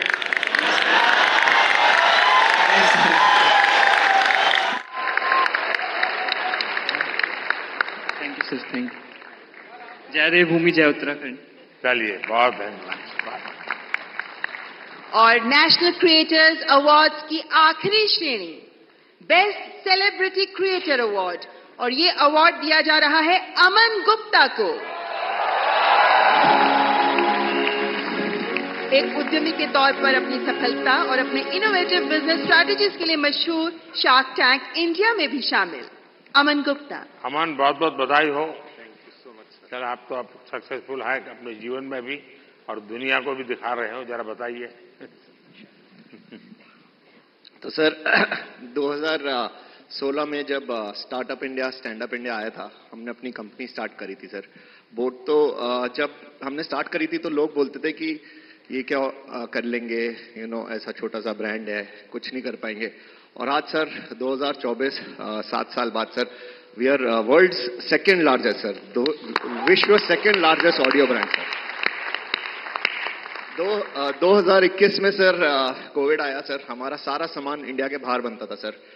2021 में आपने मेक इन इंडिया स्टार्ट किया सर, यहाँ पहन के घूमते हैं सर प्राउडली हम। और सर आज की time sir 70% of our products are now made in India sir. तो सर अभी अगला हमारा बस यही विजन है सर कि इंडिया से कोई ब्रांड, अच्छा ब्रांड इंडिया से बाहर जाए। और जैसे यहाँ पे जब कोई फिरंगी प्रोडक्ट आता है और लाइन लगती है, हम चाहते फिरंगी भी हमारा प्रोडक्ट लाइन लगा के खरीदे सर। बहुत बहुत बधाई। बहुत बहुत बधाई। Thank you sir. Thank you. बहुत बहुत आभार माननीय प्रधानमंत्री जी, ये पुरस्कार प्रदान करने के लिए आपका बहुत बहुत शुक्रिया। मैं दोनों जजेज और भी 2 लोग थे, लेकिन शायद वो बाहर है। मैं जजेज का बहुत धन्यवाद करता हूँ, इतने शानदार लोगों को परिचय करवा दिया आपने। बहुत बहुत बधाई आपको। रूपाली गांगुली जी और प्रसून जोशी जी, आपसे अनुरोध कृपया आप अपना स्थान ग्रहण करें। आपका बहुत बहुत आभार। ओह बाबा, पैर नहीं बाबा। माननीय प्रधानमंत्री जी के प्रेरणादायक शब्द हमें लगातार हमारा मार्गदर्शन करते रहे हैं और आज के इस अवसर पर हमने माननीय प्रधानमंत्री जी के बहुत से शब्दों को सुना, लेकिन माननीय प्रधानमंत्री जी को सुनने के लिए हम सभी अत्यंत उल्लासित रहते हैं, उत्साहित रहते हैं और इसीलिए अब मैं पुनः माननीय प्रधानमंत्री जी से सविनय निवेदन करती हूं, माननीय प्रधानमंत्री जी कृपया अपने शब्दों द्वारा हमारा मार्गदर्शन करें।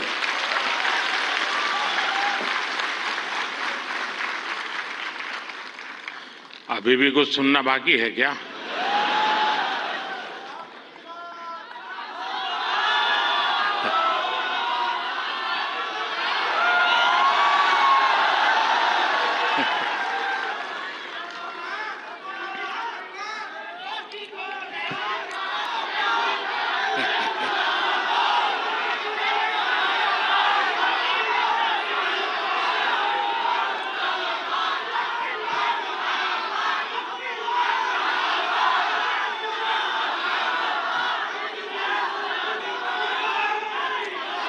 कैसे हैं आप सब लोग?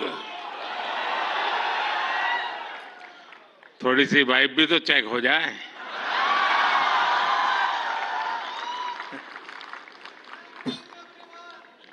इस कार्यक्रम में उपस्थित मंत्रिपरिषद के मेरे साथी अश्विनी वैष्णव जी,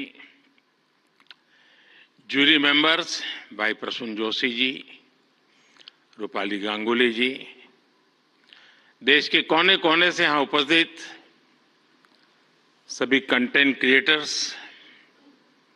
देश के कोने कोने में इस आयोजन को देख रहे मेरे सभी युवा साथी और सभी अन्य महानुभाव, आप सबका स्वागत है, आप सबका अभिनंदन है और आप वो लोग हैं जिन्होंने अपनी जगह बनाई है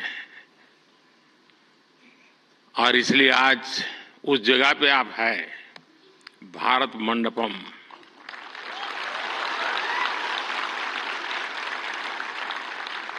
और बाहर सिंबल भी क्रिएटिविटी से जुड़ा हुआ है आते ही,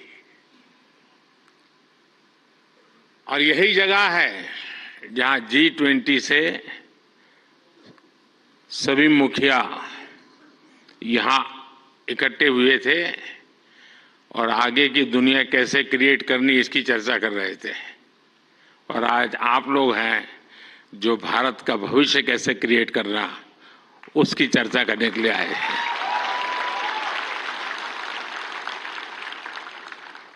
साथियों, जब समय बदलता है, टाइम चेंज होता है, जब नए युग की शुरुआत होती है तो उसके साथ कदम से कदम मिलाना ये देश का दायित्व होता है।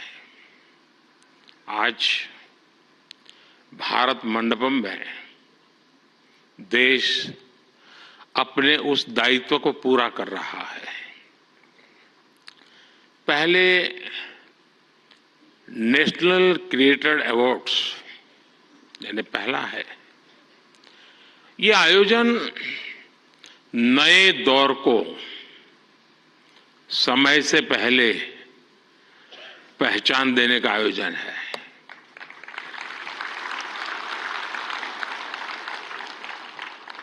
और कुछ लोग मुझे कभी कभी पूछते हैं कि आपकी सफलता का रहस्य क्या है, ऐसा मुझे पूछते हैं। मैं हर एक को जवाब नहीं देता हूं।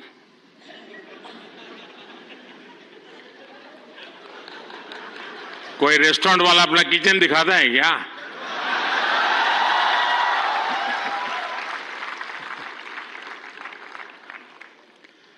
लेकिन आपको मैं बता देता हूं, ईश्वर कृपा है, मैं समय से पहले समय को भांप सकता हूं और इसलिए ये पहला ऐसा अवार्ड है जो शायद आने वाले दिनों में बहुत प्रमुख स्थान लेने वाला है।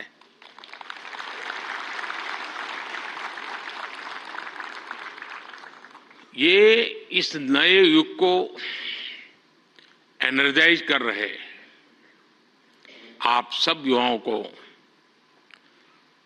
सम्मान देना, क्रिएटिविटी को सम्मान देना और समाज की रोजमर्रा की जिंदगी के प्रति जो संवेदनशीलता है उसको सम्मान करने का अवसर है। भविष्य में ये अवार्ड कंटेंट क्रिएटर्स के लिए बहुत बड़ा मोटिवेशन बनेगा, उनके काम को एक बहुत बड़ी पहचान मिलने वाली है। आज जिन्हें नेशनल क्रिएटर्स अवार्ड मिले हैं, मैं उन विजेताओं को तो बधाई देता ही देता हूं, पर जिन्होंने इसमें बढ़ चढ़ करके हिस्सा लिया, क्योंकि बहुत कम समय मिला था, हम ज्यादा इस चीज को पॉपुलर भी नहीं कर पाए थे और मैं नहीं चाहता था कि मैं इसमें और समय गंवाऊं, लेकिन जल्दी जल्दी में भी, इतने कम समय में भी 1.5-2 लाख क्रिएटिव माइंड्स इसके साथ जुड़ जाए, ये मेरे देश की भी एक पहचान बना देता है जी।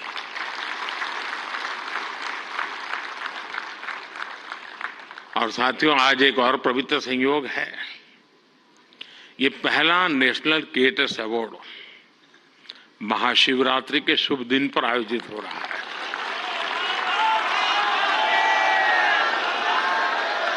और मेरे काशी में तो शिव जी के बिना कुछ नहीं चलता है।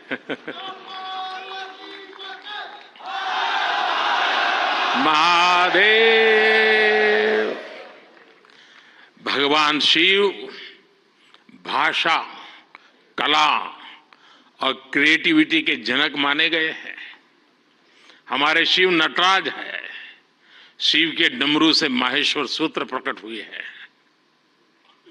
शिव का तांडव लय और सृजन की नींव रखता है इतिहास, और इसलिए यहां जो क्रिएटर्स हैं उनके लिए नए सब्जेक्ट मिल जाएंगे। महाशिवरात्रि के दिन ये आयोजन अपने आप में बहुत बड़ा सुखद संयोग है और मैं आपको भी और देशवासियों को भी महाशिवरात्रि की बहुत बहुत शुभकामनाएं देता हूं। फ्रेंड्स, आज इंटरनेशनल वुमेन्स डे भी है, लेकिन मैं देख रहा हूं पहली बार पुरुष ताली बजा रहे हैं, वरना उनको लगता है हमारा तो कोई डे आता नहीं। आज जो अवार्ड मिले हैं उनमें भी बहुत सारी बेटियां मैदान मार गई हैं, मैं उनको भी बधाई देता हूं। और भी मैं देख रहा हूं क्रिएटिव वर्ल्ड में हमारे देश की बेटियां बहुत बड़ी मात्रा में सबको देख रहा हूं, मुझे बहुत गर्व हो रहा है आप लोगों को देख करके। मैं देश की सभी महिलाओं को, बहनों को, बेटियों को इंटरनेशनल वुमेन्स डे की बहुत बहुत बधाई देता हूं। और आज ही मैं अभी, आप तो यहां बैठे हैं, मैं गैस सिलेंडर का 100 रुपया कम करके आया हूं।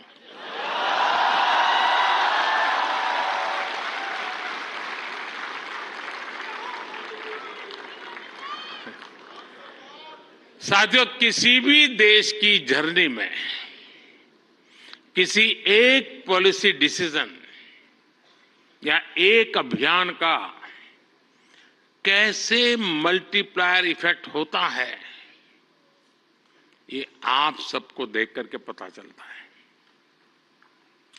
10 साल में हुए डेटा रिवॉल्यूशन से लेकर सस्ते मोबाइल फोन्स, डिजिटल अभियान इंडिया अभियान ने एक प्रकार से कंटेंट क्रिएटर्स की एक नई दुनिया क्रिएट कर दी है।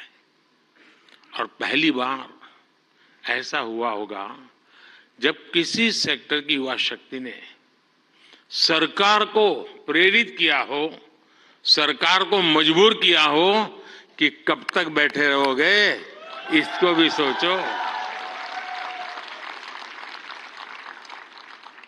और इसलिए भी आप बधाई के पात्र हो। आज के इस अवार्ड फंक्शन का क्रेडिट अगर किसी को जाता है तो भारत के मेरे युवा मन को, हर डिजिटल कंटेंट क्रिएटर को जाता है। साथियों, भारत का हर कंटेंट क्रिएटर एक और बात को रिप्रेजेंट करता है। हमारे युवाओं को अगर सही दिशा मिले तो वो क्या कुछ नहीं कर सकते हैं। आपने कंटेंट क्रिएशन का कोई कोर्स नहीं किया है ही नहीं तो क्या करोगे?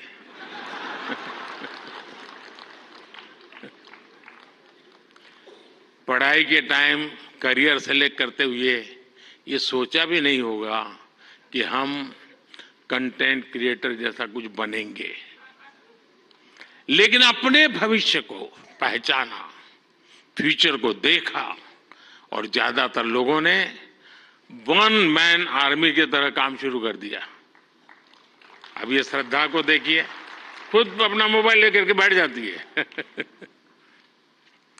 अपने प्रोजेक्ट में आप ही राइटर, आप ही डायरेक्टर, आप ही प्रोड्यूसर, आप ही एडिटर, यानी आपको ही सब कुछ करना होता है। यानी एक प्रकार से इतनी टैलेंट एक जगह पे जमा हो जाए और फिर वो जब प्रकट हो तो उसका सामर्थ्य कितना हो सकता है, अंदाज लगा सकते हैं। आपने आइडियाज गढ़े, इनोवेशन किए और उन्हें स्क्रीन पर जीवंत बनाया।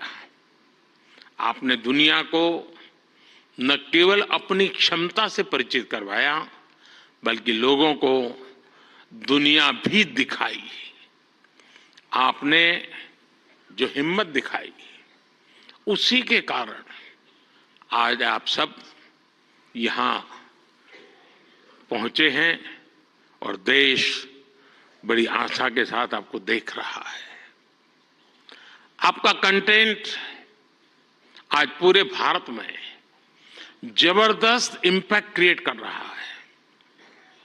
आप एक तरह से इंटरनेट के MVP,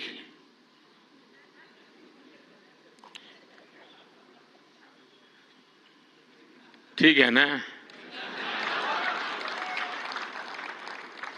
थोड़ा दिमाग खपाओ, क्रिएटिविटी बताओ अपना। जब मैं आपको MVP कहता हूं मतलब मोस्ट वैल्यूएबल पर्सन बन गए। साथियों, आप सभी जानते हैं कि जब कंटेंट और क्रिएटिविटी आपस में कोलैबोरेट करते हैं तो इससे एंगेजमेंट बढ़ती है। जब कंटेंट डिजिटल से कोलैब करता है तो ट्रांसफॉर्मेशन आता है। जब कंटेंट पर्पस से कोलैब करता है तो इससे इंपैक्ट दिखता है। और आज जब आप लोग यहां आए हैं तो मुझे भी बहुत सारे विषयों पर आप लोगों से कोलैब रिक्वेस्ट करनी है।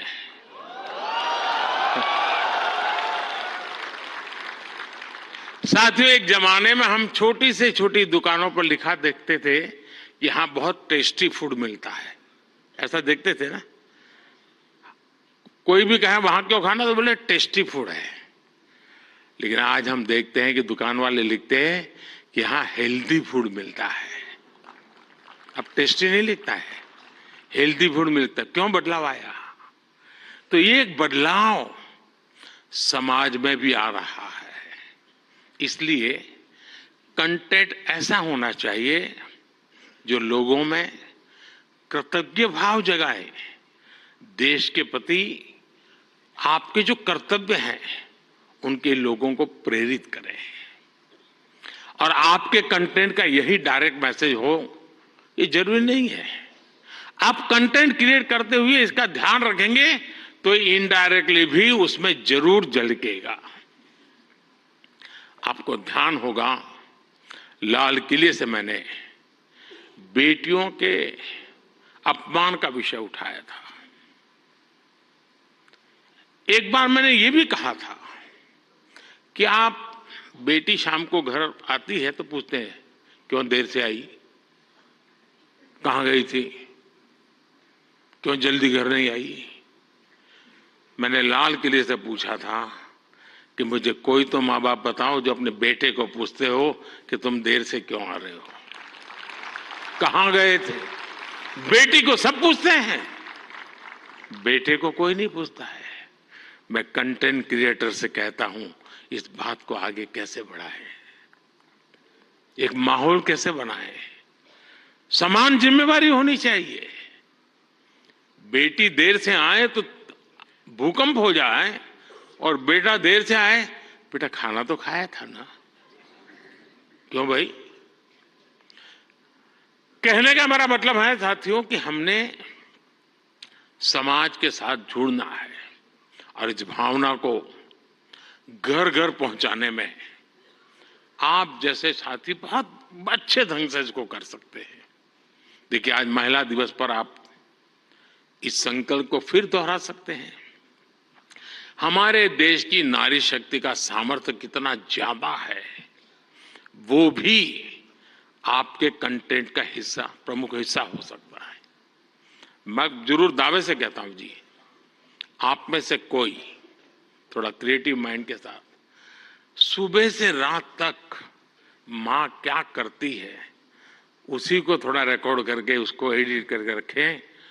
देखने वाले उस परिवार के बच्चे चौंक जाएंगे, अच्छा मां इतना काम करती है। एक साथ करती हैं, यानी आपके पास एक ताकत है, आप इसको ऐसे प्रस्तुत कर सकते हैं। उसी प्रकार से जैसे गांव की जो जिंदगी है, आपने देखा होगा इकोनॉमिक एक्टिविटी में गांव की महिलाएं बहुत बड़ी मात्रा में जुड़ी हुई थी। ये वेस्टर्न लोगों की जो सोच है ना कि भारत में वर्किंग वुमेन नहीं है, अरे भाई वर्किंग वुमेन छोड़, भारत में महिला है तभी तो संसार चल पा रहा है जी।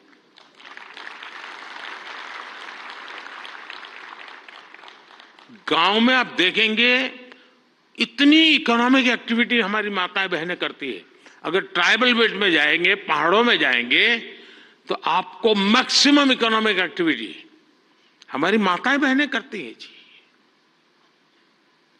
और इसलिए हमारी क्रिएटिविटी के द्वारा हम ये जो गलत परसेप्शन बने हैं ना, बड़े आसानी से बदल सकते हैं, हकीकतों के आधार पर बदल सकते हैं। और मैं मानता हूं हम इसको करना चाहिए। अगर एक दिन की जीवन की सिर्फ साइकिल को हम दिखाएं तो पता चलेगा कि हमारे यहाँ पशुपालक हो, किसान महिला हो, मजदूरी करने वाली महिला हो, कैसे काम करती, कितनी मेहनत करती है। साथियों, स्वच्छ भारत की सफलता से आप सभी परिचित हैं और आपने उसमें सहयोग भी किया है, लेकिन ये तो निरंतर चलने वाला जन आंदोलन है। कहीं पर भी कोई सफाई की अच्छी चीज आती है, अब जैसे मैंने अभी एक रील देखा, कोई टाइगर पानी पीने जा रहा है और उसमें प्लास्टिक की बोतल देखता है तो टाइगर मुंह से प्लास्टिक का बोतल उठाता है और कहीं पर जगह पे छोड़ने के लिए चला जा रहा है। अब इसका मतलब मोदी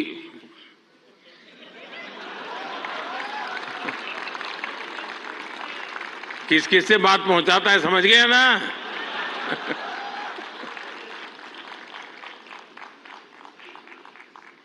अब उसके माध्यम से आप भी पहुंचा सकते हैं और इसलिए आप इस विषय पर भी लगातार कुछ न कुछ जरूर करते रहिए। एक अहम विषय भी मैं आपसे स्पर्श करना चाहता हूं दोस्तों। ये छोटी छोटी चीजें जो मेरे मन को छूती है, मेरा मन करता है कि क्रिएटिव माइंड के लोग हैं तो शायद मैं मन खोल करके बातें भी कर सकता हूं। मैं भाषण नहीं कर रहा मुझे। जैसे मेंटल हेल्थ, ये बहुत ही छूने वाला विषय जी। और वैसे तो डिजिटल प्लेटफॉर्म पर काफी कंटेंट हंसी मजाक से जुड़ा होता है, लेकिन कई अन्य गंभीर विषय भी होते हैं। मैं देखता हूं मेंटल हेल्थ को लेकर, बहुत बधाई हो आपको, बहुत बधाई हो, बहुत बधाई हो, बहुत बधाई हो। मैं नहीं कह रहा हूं नहीं बनाते हैं, मैंने बोला ही नहीं है जी, मैं ऐसी गलती नहीं कर सकता हूं। मुझे मेरे देश के टैलेंट पे भरोसा है, मुझे मेरे देश के लोगों की संवेदनशीलता मुझसे जरा भी कम नहीं है।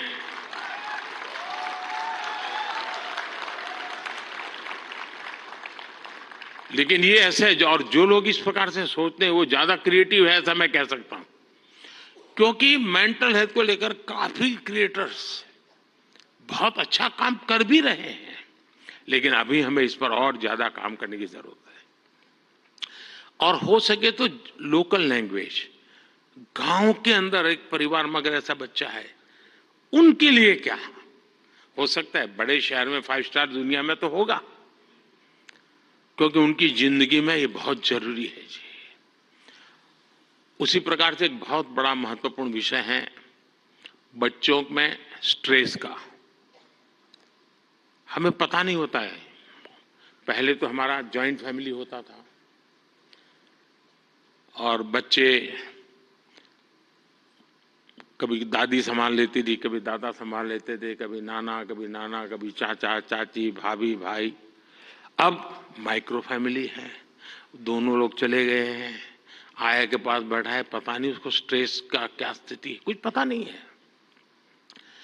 अब जैसे एग्जाम का समय होता है, स्टूडेंट्स में रिजल्ट को लेकर के चिंता बहुत बढ़ जाती है, सांस फूलने लग जाती है। रिजल्ट आने पर फोन पर दोस्तों तो कह रहे जैसे रिजल्ट अभी आ गया हो, लेकिन धीरे धीरे धीरे पारा गर्म हो जाता है। मैंने कोई 12-15 साल पहले एक छोटी सी फिल्म देखी थी। उस जमाने में तो उतना वीडियो कोई पॉपुलर नहीं था, लेकिन मेरी ये रुचि है जानना, समझना, सीखना।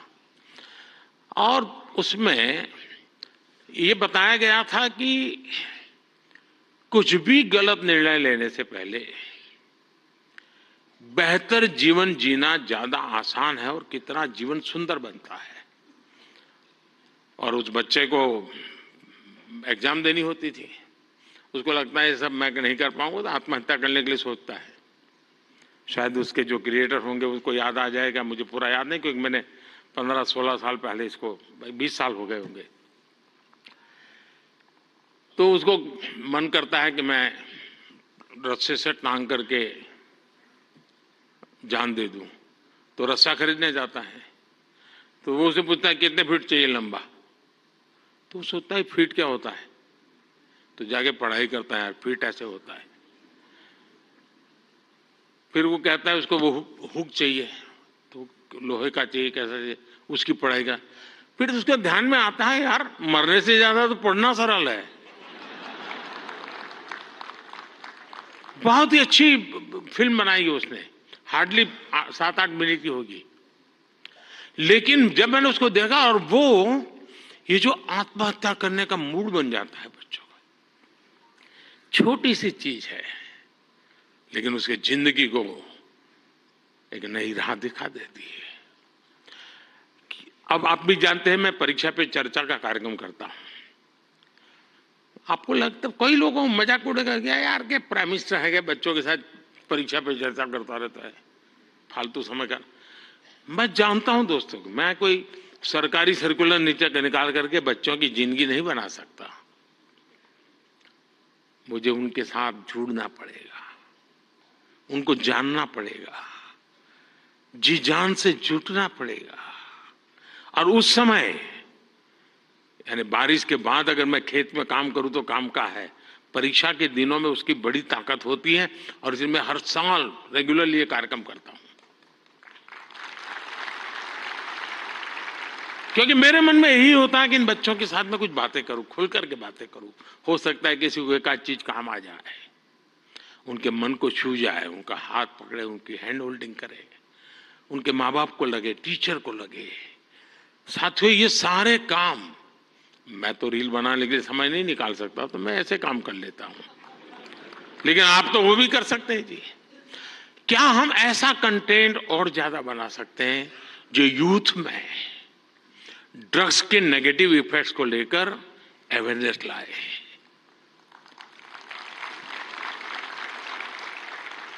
हम बिल्कुल दावे से क्रिएटिव वे में समझा सकते हैं कि drugs is not a cool for youth.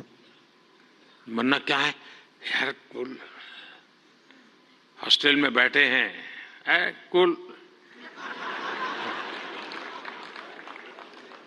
साथियों, इसमें बहुत बड़ा, और आप लोग हैं बड़े, क्योंकि आप उनके साथ जुड़ सकते हैं, उनकी भाषा में बात कर सकते हैं। साथियों, अगले कुछ दिनों में लोकसभा के चुनाव होने जा रहे हैं। आप ये मत सोचिए कि आज का ये इवेंट इसके लिए है।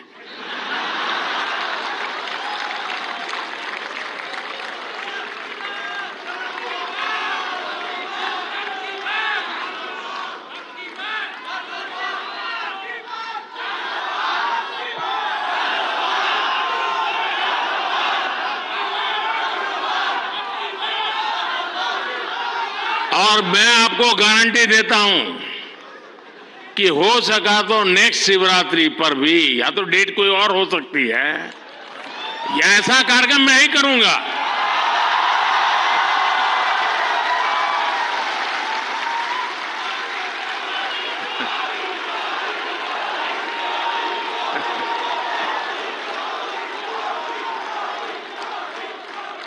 लेकिन मैं लोकसभा चुनाव का विषय उस अर्थ में नहीं लाया हूं, क्योंकि मुझे भरोसा है मुझसे ज्यादा मेरे लिए आप मरते हैं।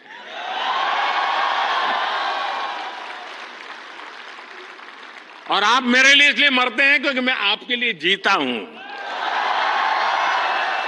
और जो अपने लिए नहीं जीता है उसके लिए मरने वाले बहुत होते हैं जी।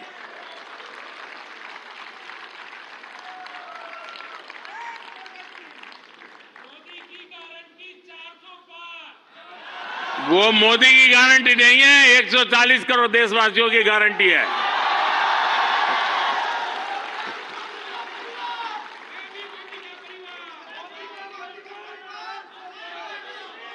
ये बात सही है, ये मेरा परिवार है। साथियों, मैं जो लोकसभा चुनाव की बात कर रहा था, और एक क्रिएटिव वर्ल्ड के लोग बहुत बड़ा काम कर सकते हैं।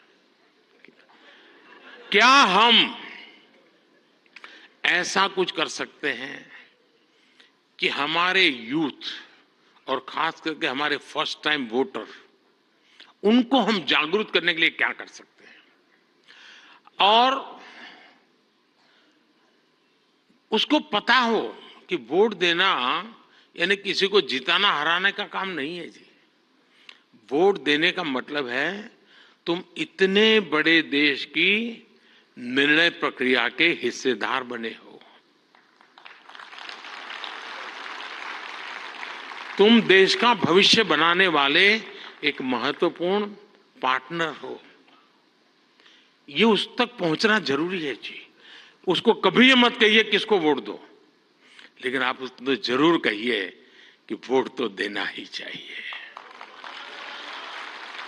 वो तय करेगा किसको देना किसको नहीं देना, वो तय करेगा, लेकिन वोट देना चाहिए, ये उसको जरूर कहना चाहिए।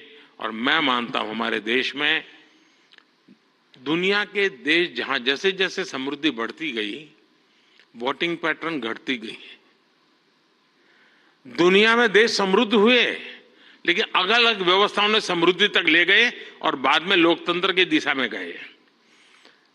भारत 100% लोकतंत्र के ही अधिष्ठान को लेकर के समृद्ध राष्ट्र बनने के सपने को लेकर के चला है, और दुनिया के लिए मॉडल बनने वाला है जी। ये दुनिया के लिए बहुत बड़ा मॉडल बनने वाला है, लेकिन उसमें मुझे मेरे देश के नौजवानों की भागीदारी चाहिए। 18, 19, 20, 21 साल के देश। साथियों, हम अपने आसपास देखते हैं कि जो दिव्यांगजन होते हैं, स्पेशली एबल्ड होते हैं, उसमें बहुत प्रतिभा होती है, टैलेंट होता है। आप उनके लिए भी एक बड़ा माध्यम बन सकते हैं, उन्हें सपोर्ट कर सकते हैं। हमारे दिव्यांग जनों में जो इनहेरेंट ताकत होती है उसे बाहर लाने की आवश्यकता है, उसे भी सोशल मीडिया की शक्ति से जोड़ने की जरूरत है। साथियों, एक और विषय है भारत का इन्फ्लुएंस, भारत के बाहर और ज्यादा बढ़ाने का। आज दुनिया में आप में से जो भी परिचित होंगे विश्व के साथ, आज भारत का तिरंगे का बहुत आन बान शान है, भारत के पासपोर्ट की आन बान शान है कि नहीं है? है ना? आपने देखा होगा यूक्रेन से बच्चे जब निकल रहे थे, तिरंगा झंडा दिखा दिया, काम चल जाता था जी।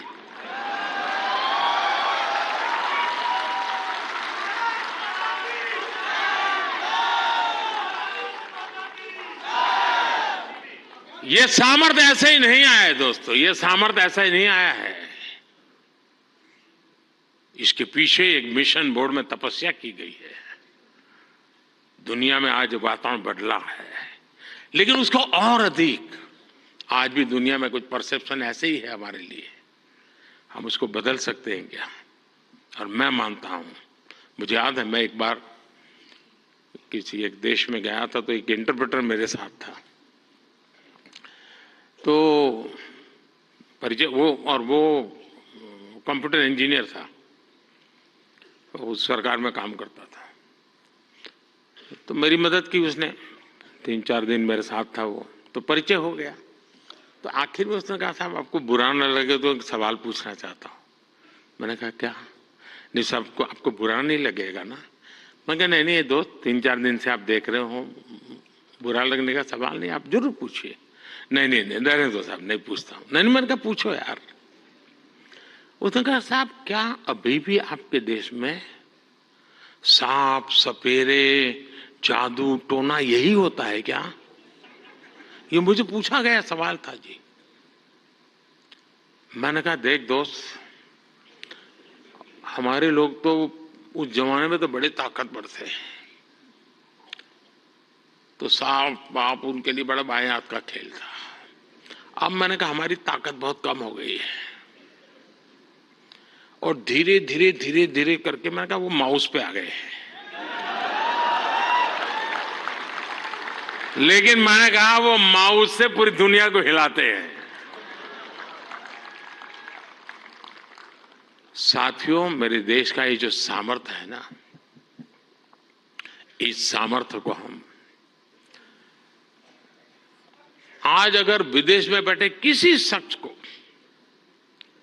मैं समझता हूं हमारे सामर्थ्य से आकर्षित करें, उनको लाने की दिशा में हमारा काम हो, हम अपने कंटेंट को ऐसा क्रिएट कर सकते हैं। आप पूरी दुनिया में भारत के डिजिटल एम्बेसडर्स हैं दोस्तों, और मैं मानता हूं ये बहुत बड़ी ताकत है। आप फ्रिक्शन ऑफ सेकंड दुनिया में पहुंच सकते हैं। आप वोकल फॉर लोकल के ब्रांड एम्बेसडर्स हैं। मैं कल श्रीनगर में गया था, तो एक नौजवान से मेरी बातचीत हो रही थी। मैं हैरान हूं, जो वो सिर्फ शहद का काम करता है, मधुमक्खी पालन का काम करता है, और आज ग्लोबली उसने अपनी एक ब्रांड पहुंचा दी है जी, जस्ट डिजिटल वर्ल्ड के माध्यम से। और इसलिए साथियों, आइए हम एक साथ मिलकर एक क्रिएट ऑन इंडिया मूवमेंट, मैं बहुत जिम्मेवारी के साथ आप लोगों से अपेक्षा कर रहा हूं, क्रिएट ऑन इंडिया मूवमेंट की शुरुआत करें।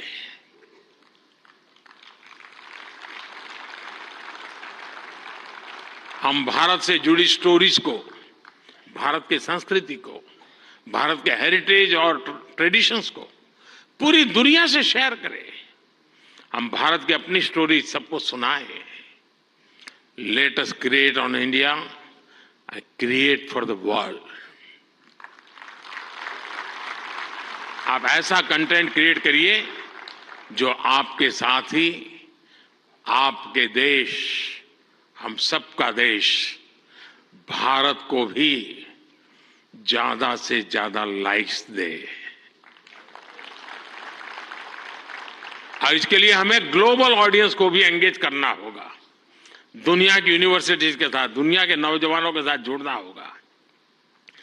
आज पूरी दुनिया में लोग भारत के बारे में जानना चाहते हैं।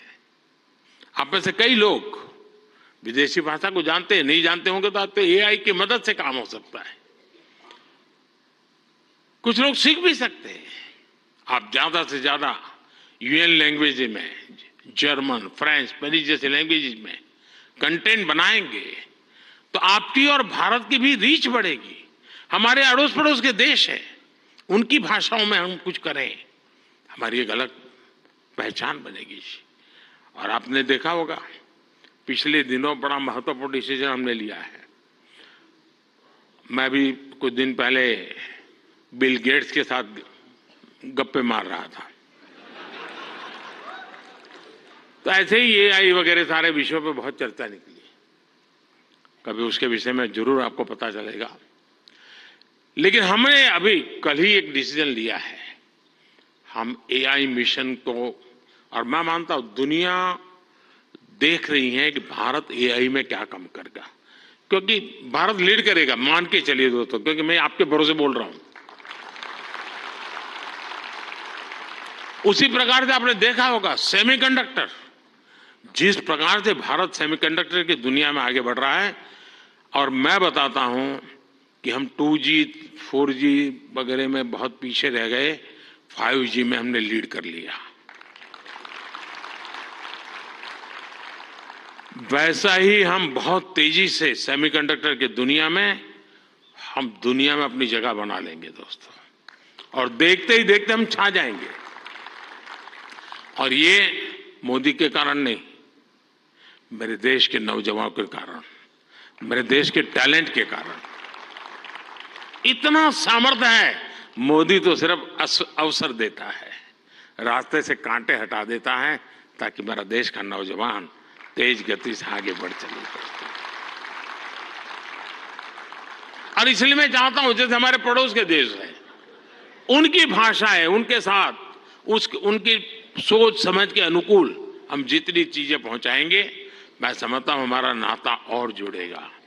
हमें अपना विस्तार करना है, अपना प्रभाव पैदा करना है दोस्तों, और ये क्रिएटिव वर्ल्ड बहुत अच्छी तरह कर सकता है। और एआई की ताकत आप जानते हैं, आजकल देखा होगा, मैं अभी जो आपसे बात कर रहा हूं, कुछ ही समय में वो आपको हिंदुस्तान की 8-10 लैंग्वेजेज में ये मेरी सारी बातें आपको मिल जाएगी, क्योंकि मैं एआई का उपयोग करता हूं। आपके साथ अगर यहां आते जाते मेरा फोटो निकल गया, तो आप एआई के माध्यम से वो फोटो अपनी कलेक्ट कर सकते हैं।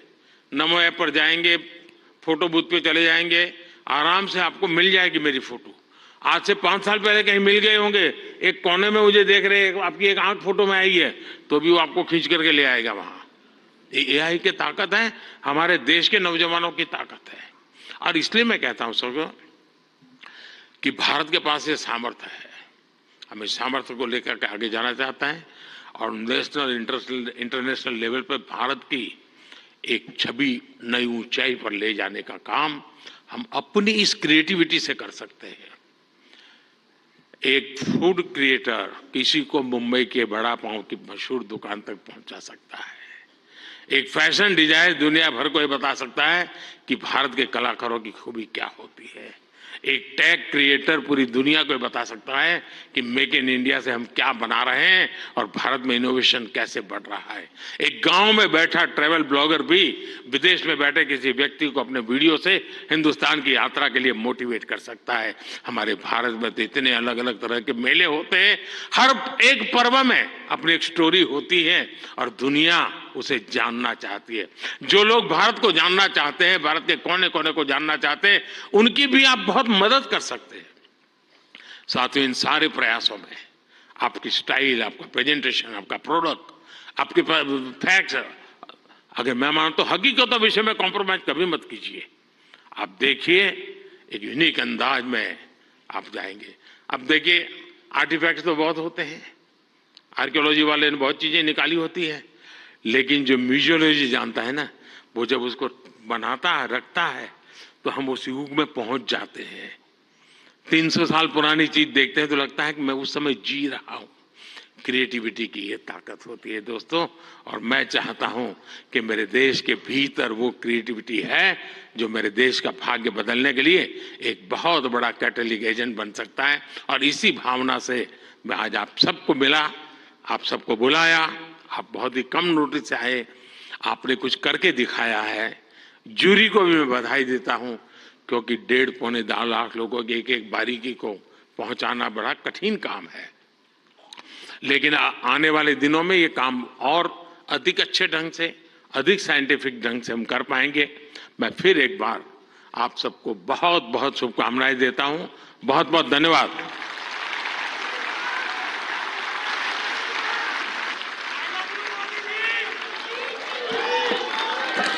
आपका बहुत बहुत आभार माननीय प्रधानमंत्री जी। आपके